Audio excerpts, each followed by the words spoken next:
मेहनत कर पड़ता है जी जान से तपना, तभी पूरा होता है एक बढ़िया नौकरी पाने का सपना। आज बात करेंगे ड्रीम जॉब ड्रीम कंपनी में कैसे मिले। 10 पॉइंट दूंगा, 10 पॉइंट स्टेप वाइज दूंगा। मैं विवेक बंद्रा, फाउंडर एंड सीईओ बड़ा बिजनेस.com। उससे पहले 3 सिनेरियो समझिएगा। पहला सिनेरियो, जो काम करने में आपको बहुत मजा आता है और आपको अच्छे से करना भी आता है, लेकिन अगर उसके पैसे अच्छे नहीं मिले आपको तो आप जिंदगी भर गरीब रह जाएंगे। दूसरा सिनेरियो लेते हैं, जो काम करना आपको अच्छे से आता है, उसके पैसे भी मिलते हैं, लेकिन आपको प्यार नहीं है उस काम से, आपको मन नहीं करता वो काम करने को, तो आप जिंदगी भर बोर होंगे। और तीसरा सिनेरियो, जिस काम से आपको प्यार तो है, बाजार में उसकी तनख्वाह भी मिलती है, लेकिन आपको करना अच्छे से आता नहीं है, तो फिर आपको नौकरी नहीं, वो तो खाली एक सपना है, वो ड्रीम जॉब नहीं है, खाली ड्रीम है। बात समझते हैं कि 10 पॉइंट क्या किया जाए, एक अच्छे से आपको जॉब कैसे मिले। पहले जिस कंपनी में आप जॉब चाहते हैं, पहला पॉइंट है उस कंपनी के बारे में रिसर्च करो। उस कंपनी का विजन, मिशन, उसकी लीडरशिप, उसके माइलस्टोन्स, उस कंपनी के बारे में पढ़ लिख लो वहां रिज्यूमे भेजते वक्त। नौकरी.com पे बहुत सारी अपॉर्चुनिटीज आपको मिलेंगी, लेकिन पहले कंपनी की वेबसाइट, इंटरव्यू में जाने से पहले उसके सोशल मीडिया, उसका एंगेजमेंट, माउथशट.com, ग्लासडोर.com, उसका लिंक्डइन, उसके सारे गूगल पे सब चीजें। जितना ज्यादा आप इंटरेस्टेड होंगे उतना आपका कैंडिडेचर इंटरेस्टिंग हो जाएगा। जब आप इंटरव्यू में मिलते हैं ना लोगों से, if you are interested in the company, they will see you as interesting for the company. Company research के बाद दूसरा पॉइंट, जॉब डिस्क्रिप्शन को समझिए। जॉब डिस्क्रिप्शन की डिटेल मांगिए। आपका केआरए क्या होगा, केपीआई क्या होगा, आपसे क्या एक्सपेक्ट किया जा रहा है कंपनी में, यह मांग लो। अगर यह समझ में आ जाए कि कंपनी आपसे चाहती क्या है, करवाना क्या चाहती है, जॉब का डिस्क्रिप्शन, आपका केआरए की रिस्पॉन्सिबिलिटी एरिया, आपका केपीआई की परफॉर्मेंस इंडिकेटर, आपसे क्या एक्सपेक्ट किया जा रहा है इस रोल में, अगर वो मिल जाएगा तो पूरा ग्रुप आ जाएगा आपका इंटरव्यू में। तीसरा, अब जो इंटरव्यू लेने वाला है उसकी डिटेल निकालो। एचआर से जब आप बात करेंगे, पूछेगा आपका इंटरव्यू कौन लेंगे, उस इंटरव्यूअर का अगर आपको नाम मिल जाता है तो लिंक्डइन पे उसका प्रोफाइल खोल लीजिए। देखिए उसने क्या पोस्ट शेयर किया है, क्या आर्टिकल शेयर किया है, क्या उन्होंने कोई ब्लॉग शेयर किया है, उसके बारे में अगर आप तारीफ करेंगे, उसकी डिटेल उनको इंटरव्यू में बताएंगे, तो वो आपकी आई फॉर डिटेल को बहुत पसंद करेंगे। मेरे साथ भी होता है कई बार, जब कोई मुझको इंटरव्यू देने आता है, बोलता है सर मैं तो आपका बहुत बड़ा फैन हूं, मैं तो आपके सारे वीडियो देखता हूं, तो मैं पूछ लेता हूं टॉप 5 वीडियो कौन से देखे थे जो आपको बहुत पसंद आए और मैंने उसमें क्या बताया। पता चल जाता है कि आदमी झूठ बोल रहा है या सच बोल रहा है। अगर डिटेल में लिया अपने इंटरव्यूअर को पहचान, तो अपने इंटरव्यू को बना लोगे सुपर आसान। इसको क्या कहते हैं, failing to plan means planning to fail. Plan करके जाइए, इंटरव्यूअर के बारे में पढ़ के जाइए। अब्राहम लिंकन भी बोला करते थे ना कि अगर मुझे पेड़ काटना हो, मेरे पास 8 घंटे हो, तो 6 घंटे तो मैं केवल धार लगाऊंगा, 2 घंटे में पेड़ काट दूंगा। 6 घंटे धार क्या लगाऊंगा, मतलब क्या, इतनी तैयारी कर लूंगा कि 2 घंटे में पेड़ अपने आप कट जाएगा। आसान है, लेकिन थोड़ा इसको समझ के जाओ। इंटरव्यूअर क्या क्वेश्चन पूछ सकता है आपसे, कि अपने बारे में बताओ, पूछेगा आपसे पॉपुलर क्वेश्चन क्या, आपको क्यों हायर करें, आपकी स्ट्रेंथ्स क्या है, आपकी लीडरशिप स्किल्स के बारे में बताइए, आपके पास एक्सपीरियंस नहीं है, आपको क्यों हायर करें। इस तरह अगर आप अपनी तैयारी करके जाएंगे, मजा आएगा। चौथा पॉइंट, एम्प्लॉयर सेंट्रिक रहिएगा। इस चौथे पॉइंट में ध्यान रखना, इंटरव्यूअर आपकी मानसिकता को जरूर चेक करता है। अपने आंसर्स को ऐसे कस्टमाइज करिए, आप आत्म प्रेरित, सेल्फ मोटिवेटेड दिखने चाहिए। एक एम्प्लॉय मानसिकता का होता है, इंट्राप्रेन्योर मानसिकता का होता है। हमारे एवरीथिंग अबाउट एंटरप्रेन्योरशिप कोर्स में हम इंट्राप्रेन्योर की बहुत बात करते हैं। एम्प्लॉय वो जो नौकरी करता है, इंट्राप्रेन्योर वो क्यों करता तो नौकरी है, पर उसका बिहेवियर ओनर जैसा होता है। वो प्रॉब्लम पे फोकस करेगा, एम्प्लॉय इंट्राप्रेन्योर एक्शंस पे फोकस करेगा। वो बोलेगा फैमिली इज माय फैमिली, ये कहता है कि नहीं नहीं, organisation is also my family.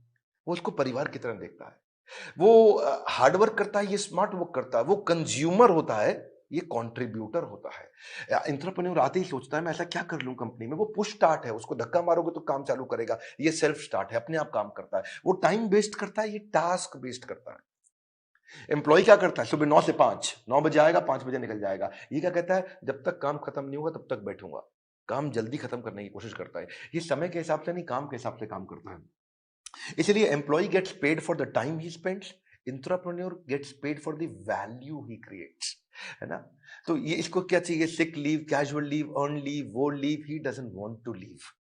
तो आपके जो आंसर है ना, वो उससे आपका नेचर, आपका बिहेवियर, आपका कल्चर पता लग जाएगा।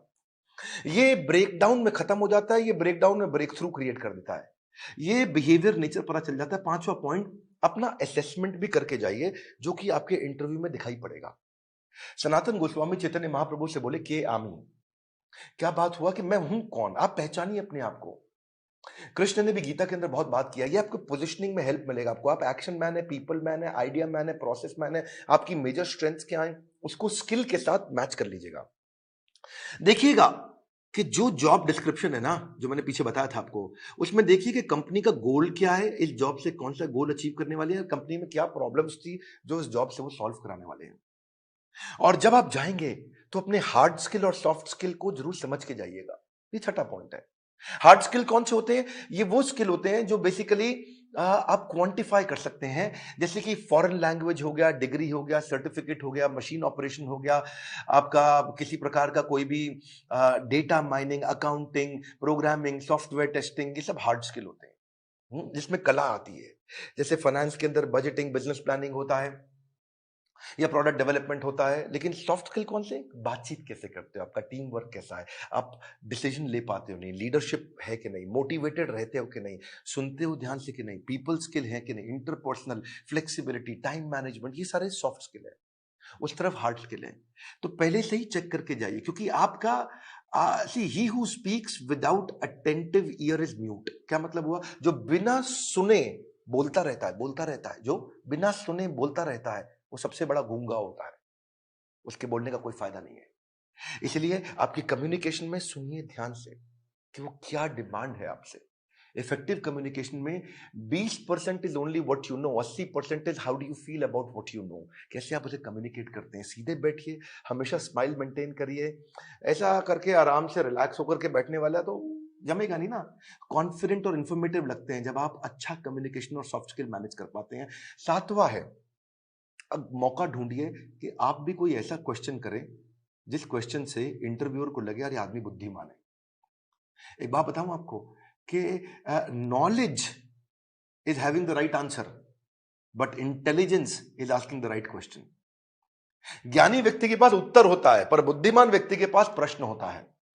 अगर आपने कोई ऐसा प्रश्न किया जिस प्रश्न से वो बहुत इंप्रेस हो सकता है, जैसे आप उनसे पूछिए इस बारे में, इस रोल से आप कौन सी प्रॉब्लम सॉल्व करना चाह रहे हैं, इस रोल के माध्यम से आप कौन सा गोल अचीव करना चाह रहे हैं, इस रोल से आप मेरी परफॉर्मेंस को कैसे इवैल्यूएट करेंगे। कितना पावरफुल आप प्रश्न पूछते हैं, यह भी सामने वाले को इन्फ्लुएंस करता है। आठवां, सैलरी नेगोशिएशन की बात आए तो बहुत जोर मत डालिएगा। अनरियलिस्टिक सैलरी हाइक से सामने वाला समझ जाता है ये केवल पैसे के लिए नौकरी करने आया है, ये वैल्यू नहीं क्रिएट कर पाएगा। इसलिए वैल्यू क्रिएशन पे फोकस करिए, वैल्यूएबल अपने आप आएगा। मैं इसमें आपको हमारे जो दूसरे डायरेक्टर है संजय कथोरिया जी, इनका आपको 2015-16 का एक्सपीरियंस शेयर करता हूं। एक बार ये श्रीलंका में एक कंपनी के चेयरमैन के पास इंटरव्यू देने गए और कंपनी के चेयरमैन ने एक ही बात पे इनकी मर्जी की सैलरी दे दी। और वो क्या बात थी? जब उन्होंने पूछा क्या सैलरी लोगे, तो ये कहते हैं I believe in creating value and then sharing value. क्या मतलब हुआ इसका? कि मैं पहले 100 दिन आपके लिए वैल्यू क्रिएट करूंगा, अगर वैल्यू क्रिएट हो गई बढ़िया, तो उसके बाद आप उस वैल्यू को शेयर कर देना मेरे साथ, तब आप तनख्वाह मेरे हिसाब से दे देना। अभी आपको जो समझ में आता हो आप दे सकते हो मुझे, लेकिन मैं वो काम करके दिखाऊंगा, वो वैल्यू क्रिएट करूंगा, तब मैं वैल्यूएबल डिमांड करूंगा। Create value then share value. ये बात सामने वाला इतना इंप्रेस हुआ, बोला कोई बात नहीं, 100 दिन की बात की है, आज ही बता दो क्या तनख्वाह लोगे। जब आप वैल्यू क्रिएट करने पे फोकस करते हो, पहले कहते हो मैं वैल्यू क्रिएट करूंगा बाद में अपना शेयर लूंगा, इससे सामने वाले को आप पे बहुत कॉन्फिडेंस आ जाता है। सैलरी नेगोशिएशन पे बहुत फोकस मत करिए, मेन मुद्दा समझिए, वैल्यू क्रिएशन पे फोकस करिए। सैलरी नेगोशिएशन अपने आप हो जाएगी जब वैल्यू क्रिएशन का सामने कॉन्फिडेंस आ जाएगा कि आप करके क्या दिखा सकते हैं जॉब में। 9वां पॉइंट, अपने रेज्यूमे पे ध्यान दीजिएगा। ये हालांकि मैं थोड़ा पहले भी बता सकता था 9वां पॉइंट, पर ध्यान रखिए अपने लाइवली और एक्शन ओरिएंटेड वर्ड लिखिए। रेज्यूमे लंबा मत बनाइए, 6 पेज, 8 पेज, 10 पेज का, क्योंकि जो रिक्रूटर होता है या जो इंटरव्यूअर होता है वो उसके पास ज्यादा समय नहीं है देखने के लिए। बुलेट पॉइंट्स में लिखिए ताकि मैक्सिमम चीजें कैप्चर हो जाए कम समय में। सीक्वेंस के अपना एक्सपीरियंस लिखिए, और अगर एक्सपीरियंस ज्यादा नहीं है तो कोई बात नहीं, आपने आज तक जो भी कहीं पे थोड़ा बहुत इंटर्नशिप भी किया तो वो भी डालिए। एक कवर लेटर अगर आप बना सको ना, तो वो गेम चेंजर होता है अपनी एग्जैक्ट पोजिशनिंग के लिए। कि आपके पास स्किल है और कंपनी को ये जरूरत है, तो कंपनी की जरूरत और आपके स्किल कैसे मैरी कर सकते हैं आपस में, कैसे मैरिज होगी। तो एक छोटा सा कवर लेटर आधे पेज का 8-10 लाइन का बना सकें अगर आप तो। रेज्यूमे ऐसा होना चाहिए कि सामने वाले को 20 सेकंड में सारी बात समझ में आ जाए, उसको ध्यान से बार बार देखो ऐसा कि क्या 20 सेकंड में समझ में आ रहा पूरा रेज्यूमे। रेज्यूमे में बहुत डिटेल लिखने में सफलता नहीं है, किसी के पास टाइम नहीं है आज डिटेल में पढ़ने के लिए। पर रेज्यूमे के अंदर जो हायरिंग मैनेजर है, एक सर्वे बताता है वो 6 सेकंड में डिसाइड करता है इसको बुलाऊं कि नहीं बुलाऊं। तो बड़ा इंपॉर्टेंट है, बहुत ज्यादा एग्जैजरेट ना करें नहीं तो पर्दा फाश हो जाता है बाद में।